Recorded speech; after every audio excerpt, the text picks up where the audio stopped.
2024년이 30분밖에 안 남았는데요. 2024년이 어떠셨습니까? 개인적으로는 개인적인 여러 가지 사정에 따라서 많이 다르실 겁니다. 최고의 한 해였다라고 생각되시는 분도 계실 테고, 최악의 한 해였다라고 생각되는 분도 아마 계실 거고, 그 사이 어딘가에 있으시겠죠. 국가 전체적으로 본다면은 참 힘들었던 한 해가 아닌가.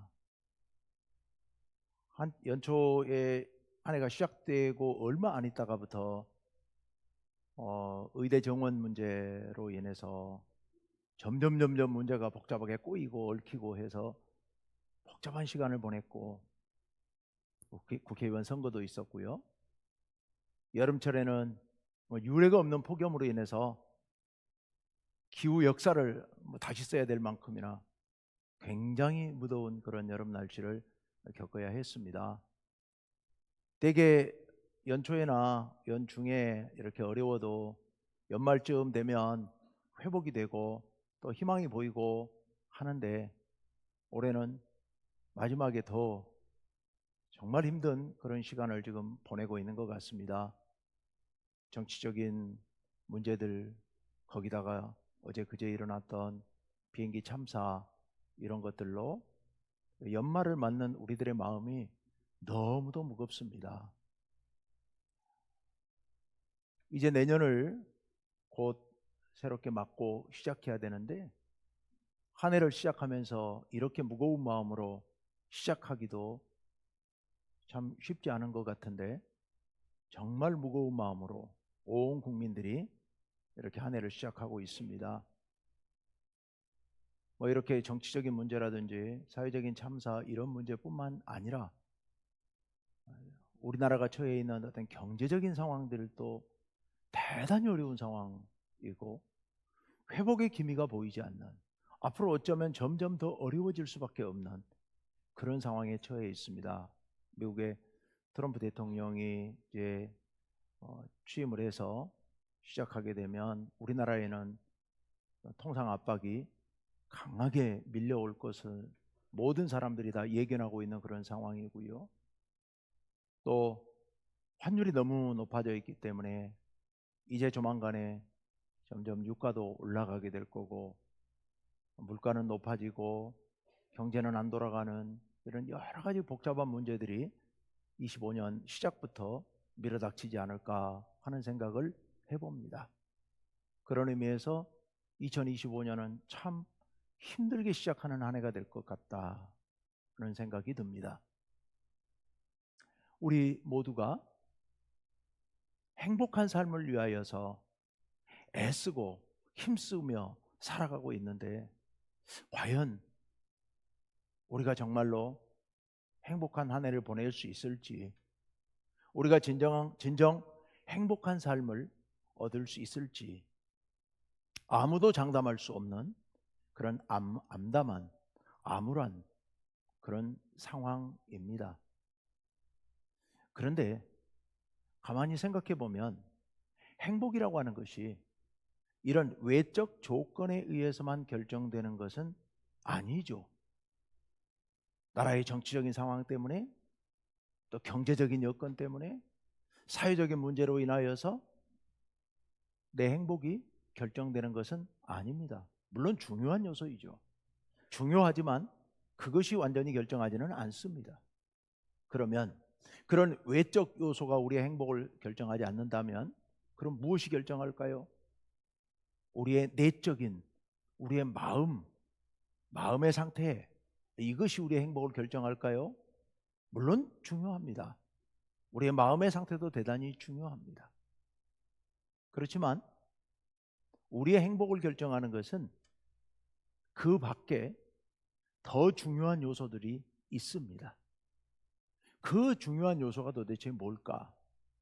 외적 환경, 정치나 경제나 사회가 몹시 어지럽고, 또 내 마음이 혹 불편하다 하더라도, 편치 않다 하더라도 행복을 결정하는 요소가 또 다른 요소가 있기 때문에 안 좋은 상황에서도 행복을 얻을 수 있고, 그런 모든 외적인 또 내적인 요소가 다 좋아도 행복을 얻지 못할 수도 있습니다.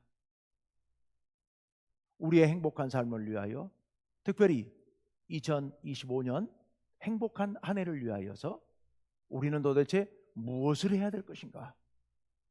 외적 환경을 우리 마음대로 어떻게 바꿀 수도 없는 일이고, 우리의 마음이 우리 마음대로 되는 것도 아니고요. 어떻게 하면 우리가 참 행복을 누릴 수 있을 것인가? 오늘 본문 말씀이 우리들에게 그 길을 가르쳐주고 계십니다. 오늘 본문 말씀은 신명기 10장 말씀인데요, 신명기 전체가 모세가 죽기 전에 가나안 땅으로, 요단강을 건너서 가나안 땅으로 들어갈 준비를 하고 있는 이스라엘 백성들을 모아놓고 설교하는 내용이 신명기 전체입니다. 그 사람들은 애굽에서 나와서 광야에서 40년을 보내는 동안 태어나고 성장한 사람들입니다. 그래서 그들은 애굽을 경험해 보지 못한 사람들이죠. 근데 그들이 이제 가나안 땅, 새 땅에 들어가서 새로운 삶을 살아가게 될 겁니다.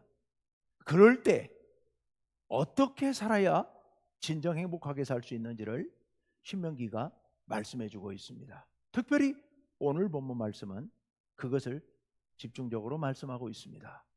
13절 말씀을 먼저 잠깐 볼까요? 13절 보시면 내가 오늘 내 행복을 위하여 내게 명하는 여호와의 명령과 규례를 지킬 것이 아니냐라고 말씀하고 계세요. 오늘 12절부터 19절까지 봤는데요, 오늘 13절에 이 말씀이 있어서 이 말씀을 봅니다만은 이 말씀이 12절부터 19절 전체에 있는 주제를 말씀하고 있습니다. 우리의 행복의 길,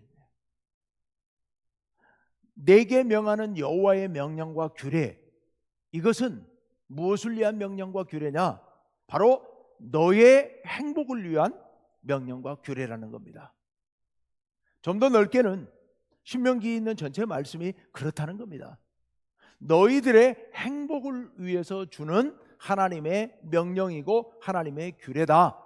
그러니 이 명령과 규례를 따라야만 너희가 진정 행복할 수 있다라는 말씀을 지금 여기 들려주고 계시는 겁니다. 그래서 오늘 12절부터 19절까지를 보게 되는데, 12절부터 19절까지 말씀에서 가르쳐 주시는 말씀을 좀 거칠게 압축하면 두 가지로 압축이 됩니다. 두 가지. 오늘 그것을 말씀드리려고 합니다. 자, 첫 번째는 뭐냐? 우리가 행복을 누리기 위해서 따라야 할 첫 번째, 그거는 12절, 좀 길어서 둘로 나눠놨는데요, 12절 상반절 다 같이 읽습니다. 시작. 이스라엘아, 내 하나님 여호와께서 내게 요구하시는 것이 무엇이냐? 미가 6장 8절에 있는 말씀과 똑같죠. 하나님께서 너에게 바라시는 것이 무엇이냐? 이것은 하나님께서 너에게 바라시는 것이 이런 것이니 내가 지금부터 가르쳐주는 바로 이것이야말로 하나님께서 너에게 요구하시는 것이다 라는 말씀이에요. 12절 하반절로 갑니다. 다 같이 읽습니다. 시작. 곧 내 하나님 여호와를 경외하여 그의 모든 도를 행하고 그를 사랑하며 마음을 다하고 뜻을 다하여 내 하나님 여호와를 섬기고. 아멘. 익숙한 말씀이죠. 마음을 다하고 뜻을 다하고 힘을 다하여 내 하나님을 사랑하라 라는 말씀 신명기에도 나오고 예수님께서 율법교사에게 가르쳤던 복음서에도 나오고, 한마디로 압축하면 하나님을 사랑하라는 말씀입니다. 여호와를 경외하고, 경외한다는 얘기는 두려워하면서 조심한다는 그런 의미예요. 그리고 그의 모든 도를 행하고, 하나님께서 가르치신 모든 것들을 따라 행하고, 그리고 그를 사랑하며, 바로 이게 핵심이에요. 하나님을 사랑하라는 거예요. 마음을 다하고 뜻을 다하여 내 하나님 여호와를 섬기고. 네가 하나님을 사랑하라, 하나님을 섬기라 라는 말씀입니다. 하나님을 사랑하라, 하나님을 섬기라. 여러분, 제가 이런 말씀을 가끔 드립니다. 인생은 관계다. 인생은 관계다 라는 말씀입니다. 인생의 성공과 실패는 관계에 달려있다. 인생의 행복은 관계에 달려있다 라는 말씀을 드리는데요. 그렇죠. 여러분, 우리가 불행한 일들을 한번 가만히 생각해 보십시오. 다 어디서부터 시작되는지요? 대부분 다 관계가 망가지면서 관계에 문제가 생기면 불행이 찾아오게 됩니다. 그리고 세상에 어떤 어려움들이 생겨도 관계만 바로 서 있으면 그 관계로 인해서 힘을 얻게 되고 회복하게 되고 행복을 얻을 수도 있게 됩니다. 그래서 인생의 행복을 좌우하는 것은 관계에 달려 있습니다. 인생의 성공과 실패를 좌우하는 것은 관계에 있습니다. 그런데 그 관계 중에서 가장 중요한 관계가 뭐냐? 지금 뭐라고요? 하나님을 사랑하는 거예요. 하나님을 경외하고 그 도를 따라 행하고 그를 사랑하고 마음과 뜻을 다하여 하나님을 사랑하고 섬기는 것. 하나님과의 관계, 이것이 우리의 행복을 좌우하는 첫째 요소입니다. 하나님을 사랑하는 거예요. 하나님을 사랑하는 것. 여러분, 우리가 예수 믿는다고, 하나님을 믿는다고, 하나님의 일을 열심히 한다고, 직분을 받아가지고 목사로서, 장로로서, 집사로서, 권사로서 뭐 열심히 나에게 주어진 일을 최선을 다한다고 행복한 것은 아니에요. 그건 행복할 수도 있지만, 할 조건은 될 수 있지만 그것이 진정 행복을 좌우하지는 않습니다. 하나님의 일을 열심히 하는데도, 하나님을 믿는데도 불구하고 정말 불행하게 사는 사람들도 있습니다. 성경에도 있습니다. 그런 사람이요. 성경에도. 어떤 사람이 그런 사람이냐? 하나님 일을 열심히 하는데도 굉장히 불행한 사람. 여러분, 혹시 성경에 이 버럭질 대마왕이 누군지 혹시 아세요? 성경은 잘 모르겠고 우리나라 버럭질의 대마왕이 누군지는 아시겠죠? 네. 매스컴에서 점잖게 표현해서 경노했다라고 표현하더만요. 경노했다. 아무데나 막 아무 때나 되고 무슨 일이나 막 이렇게 버럭버럭 화를 내는 것 같아요.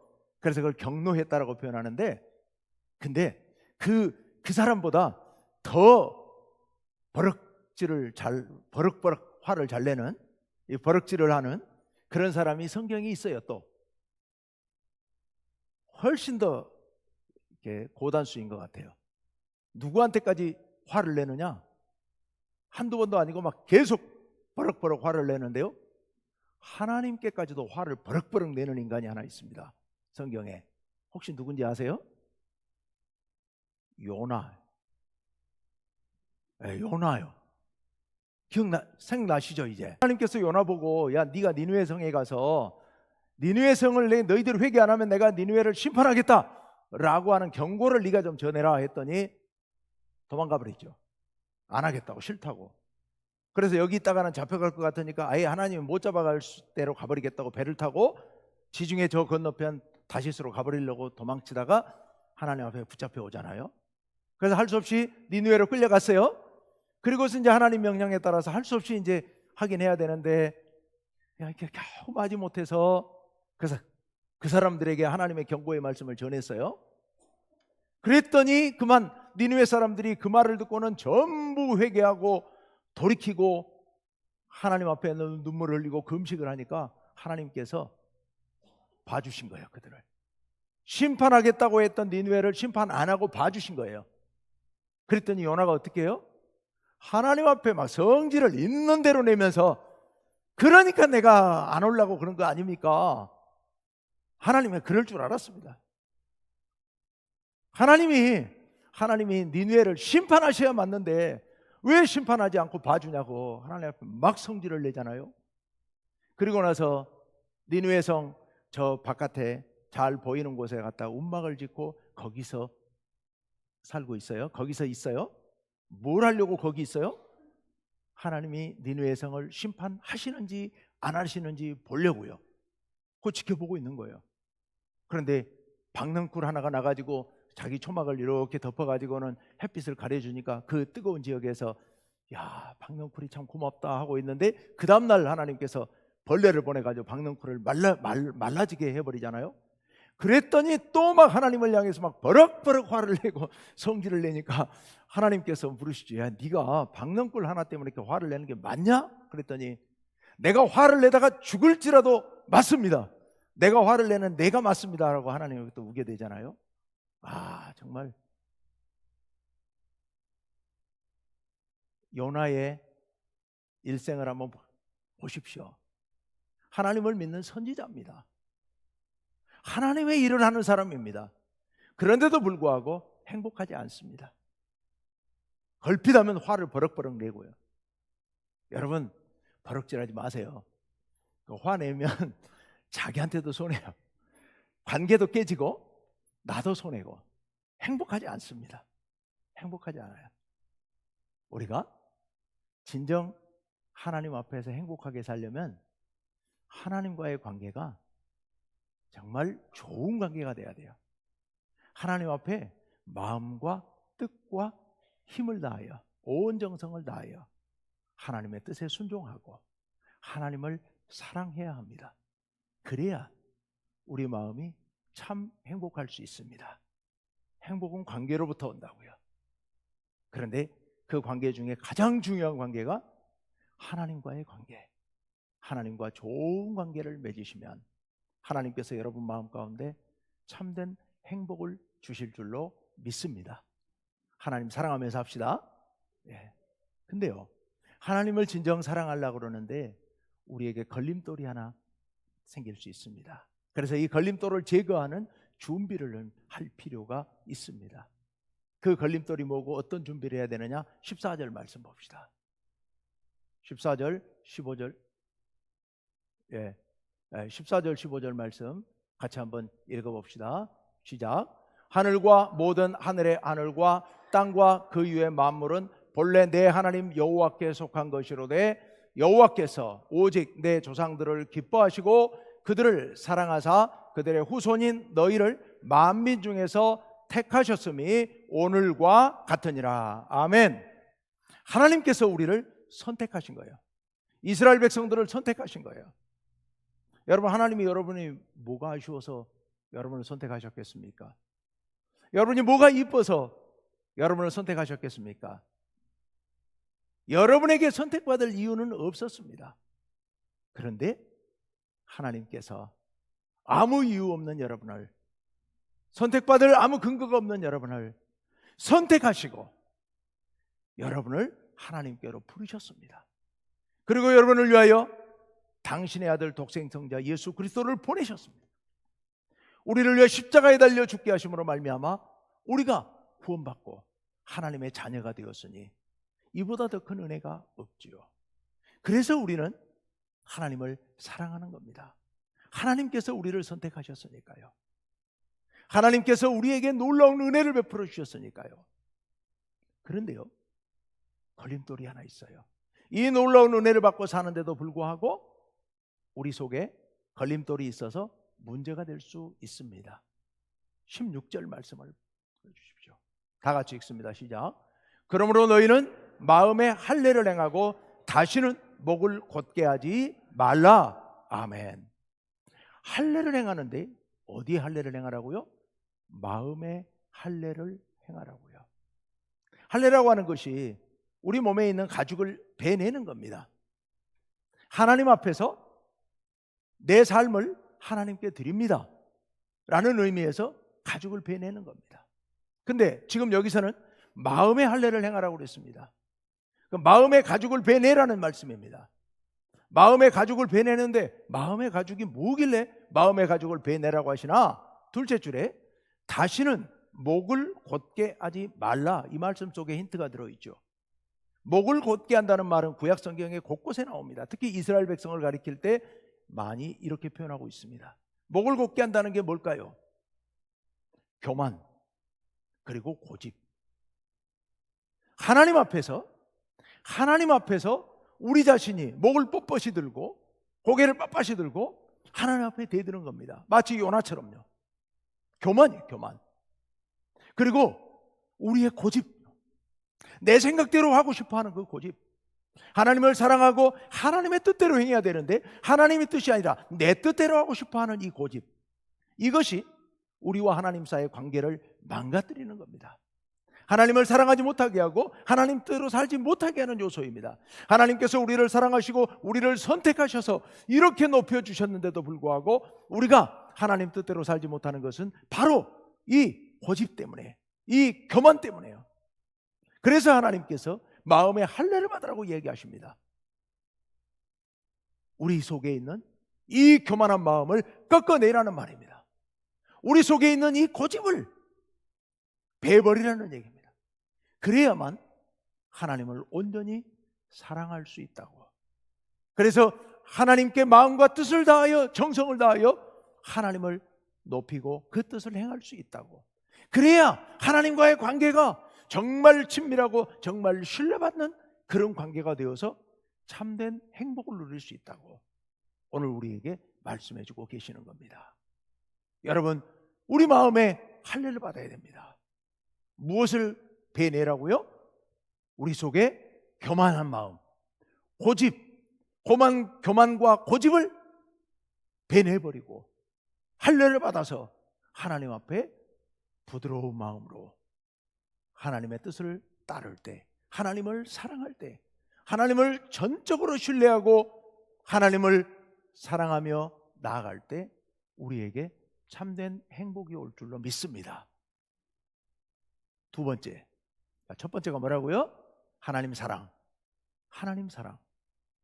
그럼 두 번째는 무슨 얘기하려는지 짐작이 되시나요? 예, 하나님 사랑이면 둘째는 맞을까요? 예, 19절 말씀을 한번 볼까요? 예, 다 같이 읽습니다. 시작. 너희는 나그네를 사랑하라. 전에 너희도 애굽 땅에서 나그네 되었음이니라. 아멘. 너희는 나그네를 사랑하라. 아니, 왜 나그네를 사랑하래요? 아니, 사랑할 사람 얼마나 많은데 하필 또 나그네를 사랑하라고 하실까요? 그럼 나그네가 뭐예요? 여기 나그네가 누구냐? 나그네는 약자들의 대표적인 개념입니다.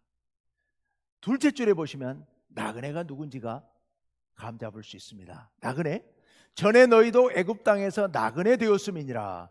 지금 이들이 누구예요? 애굽에서 나와가지고 광야 40년 지나고 가나안 땅으로 들어가기 직전에 기다리고 있는 그들.